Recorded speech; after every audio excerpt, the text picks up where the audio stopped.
Ondan sonra bu yasanın değişmesi için gerekli girişimlerin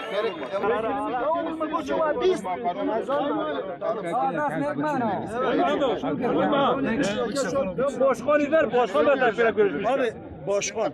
Kice başkanı? Bakın bir şey. Tamam. Abi vali burada. Sen de başkansın. Bu iki kelime bir vatandaş olarak, bir yaşlı olarak beni yatırmıyorsan gel kaç. Oleme. Oleme. Oleme. Gelme. Oleme.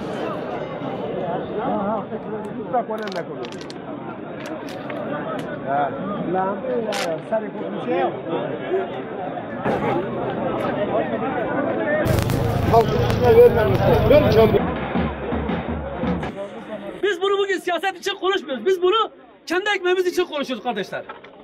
Haklısınız ve haklı olacaksınız. Her zaman yerinizde duracağız. Bizim 20 lira tüzüğünü iptal ediyor. Amerika'nın 104 lira. Biz bugün coşlar, puşlar, Clinton'lar için biz burada değiliz. Biz Adıyaman'ın özgür insanları Abzer, Hasan, Osman, Ömer hepsi için biz buradayız. Başka bir şekilde değil bizimki. Tütünü 5-10 yılda beri değil, 500 yılda beri geçimini bu tütünle atalarımız, dedelerimiz sağlamıştır. Yani her birimizin birkaç dönüm tarlası var. Zaten tarlamıza biçer girmiyor. Sadece tütün. Tütünde başka alternatif ürün de olmaz. Anladın mı? İşte siyasi iktidar dış güçlerin, emperyalist güçlerin menfaati için bize yasak getiriyor. Böyle anlayış olur mu? Böyle insanlık olur mu? Bu demokratik midir? Yok. Bu kadar millet mağdur olacağına bir kişi faydalan. O da yabancı güç. Yani devletimiz milletinin mağdur olmamak şartıyla lazım ki bu tütün yasasını değiştirsin. köyler tütün ekicisinin mağdur olmamak şartıyla, eğer kooperatifse, vergi sistemi ise neyse, düzenli bir vergi. Temsil ova ticaret da ekebilir.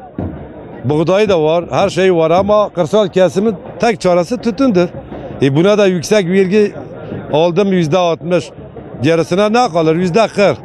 O 40'la nasıl 2 dönüm tarlayla çoluk çocuğunu geçindirecek? Biz devletimize saygılıyız. Vergi kutsaldır, bize hizmet olarak geri dönüyor. Ama düzenli bir vergi, adaletli bir vergi olsun. Bizim amacımız eylem değil, devlete karşı değil, ekmeğimize karşı biz bu hareketi gösteriyoruz. Şu anda biz istemiyoruz, kooperatif bize sundular.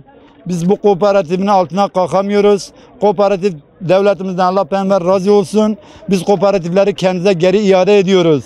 Biz diyoruz ki güzel kardeşim şu anda bizi vergi mükellefi yap. Vergi mükellefi biz devletimize vergimizi verelim.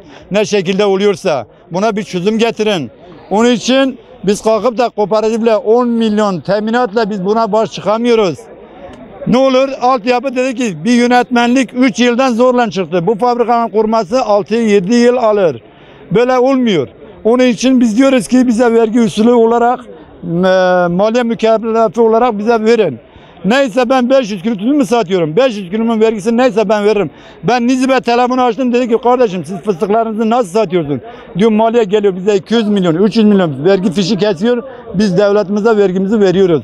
Biz de veririz. Vermememizlik yapmayız. Yalnız biz diyoruz ki devletimizden bu şekil 4 çapulcuya bu kooperatifleri vermesin.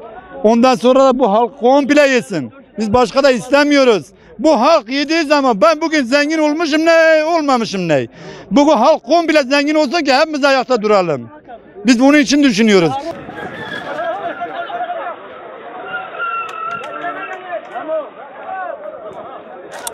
Ya,